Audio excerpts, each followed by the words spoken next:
Kayaknya ada yang tahu nggak apa itu pengujian hipotesis? Simak baik-baik ya di video kali ini. Pengujian hipotesis adalah metode dalam statistika yang digunakan untuk menguji kebenaran suatu dugaan atau pernyataan tentang populasi berdasarkan data sampel.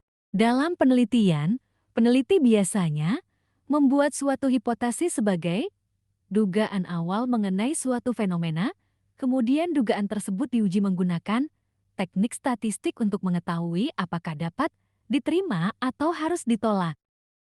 Secara sederhana, pengujian hipotesis merupakan proses pengambilan keputusan secara ilmiah dengan membandingkan hasil perhitungan dari data sampel dengan kriteria tertentu yang telah ditetapkan. Jika hasil analisis menunjukkan bahwa data tidak mendukung dugaan awal, maka hipotesis tersebut ditolak. Sebaliknya, jika data mendukung dugaan tersebut, maka hipotesis dapat diterima sementara. Metode ini sangat penting dalam penelitian karena membantu peneliti menarik kesimpulan yang lebih objektif dan berdasarkan data. Pernah nggak sih kepikiran gimana caranya kita bisa yakin sama sesuatu dari yang tadinya cuma kayaknya jadi faktanya begini? Nah, entah Anda seorang ilmuwan, pebisnis, atau cuma orang yang super penasaran, uji hipotesis inilah jawabannya. Ini adalah jembatan dari saya rasa jadi data menunjukkan. Dalam setiap cerita detektif kan, pasti butuh tersangka utama ya kan? Nah, di dunia data, tersangka kita ini namanya hipotesis nol. Dialah yang akan kita interogasi pertama kali. Anggap aja hipotesis nol ini kayak prinsip praduga tak bersalah. Jadi ini tuh pernyataan yang ya gitu-gitu aja, nggak ada yang spesial, nggak ada yang berubah, semua berjalan seperti biasa. Tugas kita sebagai detektif adalah ngumpulin bukti yang cukup buat ngebantah dia. Tentu saja, setiap tersangka pasti ada lawan ceritanya kan? Itulah si hipotesis alternatif. Ini nih teori kita yang seru, klaim yang pengen banget kita buktiin. Kalau si nol bilang, pupuk ini biasa aja. Si alternatif bakal bilang, jangan salah, pupuk ini beneran ngefek loh. Jadi mereka ini berantem dan datalah yang jadi wasitnya. Detektif hebat itu kerjanya nggak asal-asalan dong. Ada aturannya, ada langkah-langkahnya, biar adil dan rapi. Nah, sama kayak kita, yuk kita lihat aturan main dalam investigasi data ini. Ini dia nih 5 langkah utamanya. 1. Kita siapin dulu tersangka sama teori kita. 2. Kita pasang standar buktinya. Namanya tingkat signifikansi. 3 dan 4. Nah, ini bagian serunya. Kita pilih alat detektif yang pas, yaitu uji statistiknya. Terus kita pakai buat ngolah semua petunjuk dari data. Terakhir, yang kelima, baru deh kita kasih putusan. Nah, ini dia pertanyaan jutaan dolarnya. Kalau di pengadilan, kan jaksa harus membuktikan kesalahan tanpa keraguan yang beralasan. Di statistik gimana caranya kita nentuin standar cukup itu?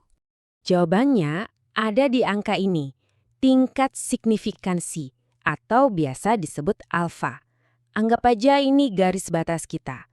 Dan yang paling umum dipakai di banyak bidang itu 0,05 alias 5%. Ini tuh semacam tingkat risiko yang berani kita ambil. Jadi intinya gini, kita itu masang standar yang tinggi banget. Kita baru akan menolak si hipotesis nol kalau bukti yang kita temuin itu langka banget. Sesuatu yang kemungkinannya terjadi kurang dari 5% kalau si tersangka ini emang nggak bersalah. Kalau lebih dari itu, buktinya belum cukup kuat untuk menjatuhkan status quo. Oke, aturan mainnya udah jelas, standar bukti udah ada. Sekarang waktunya membawa semua bukti kita ke pengadilan untuk memberikan putusan akhir. Siap?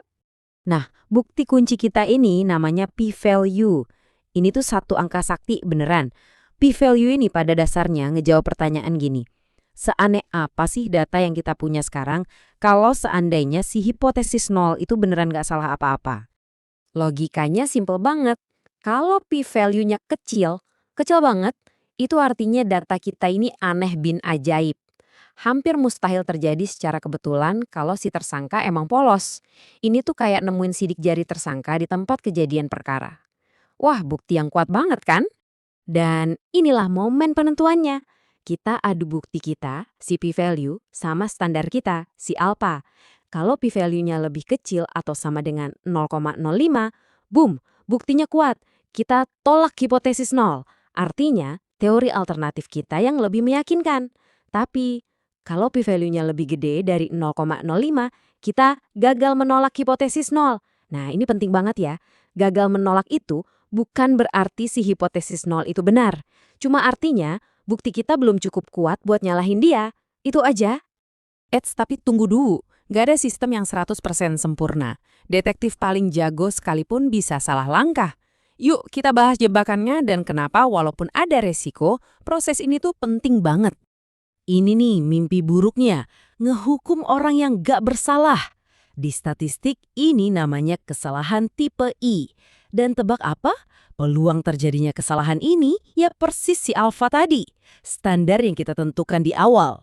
Makanya kita setel angkanya kecil banget. Nah, kesalahan sebaliknya juga ada. Ngebiarin pihak yang bersalah lolos. Ini kesalahan tipe 2. Jadi teori kita tuh sebenarnya bener, tapi data kita kurang greget buat ngebuktiinnya. Jadi kita gagal ngebantah keadaan yang sebenarnya salah. Selalu ada tarik ulur antara dua jenis kesalahan ini. Terus, ngapain kita ribet-ribet begini?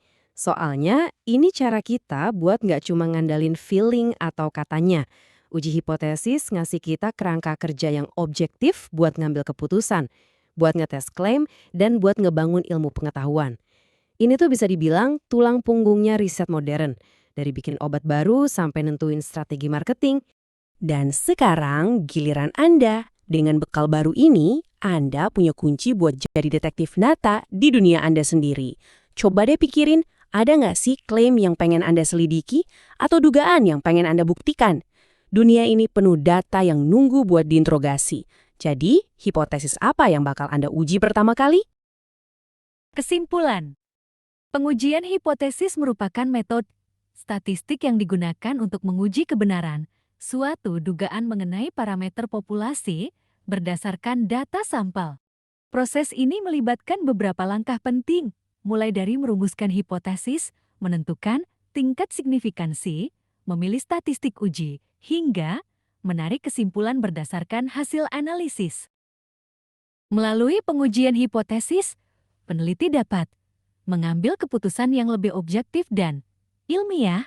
Meskipun demikian, penggunaan metode ini harus dilakukan dengan hati-hati karena terdapat kemungkinan kesalahan dalam pengambilan keputusan. Oleh karena itu, pemahaman yang baik mengenai konsep dan prosedur pengujian hipotesis sangat diperlukan dalam penelitian statistik. Peneliti harus memperhatikan tingkat signifikansi, jenis uji yang digunakan, serta kemungkinan terjadinya kesalahan dalam pengambilan keputusan. Dengan demikian, pengujian hipotesis dapat memberikan kontribusi yang besar dalam menghasilkan penelitian yang lebih objektif, sistematis, dan dapat dipercaya.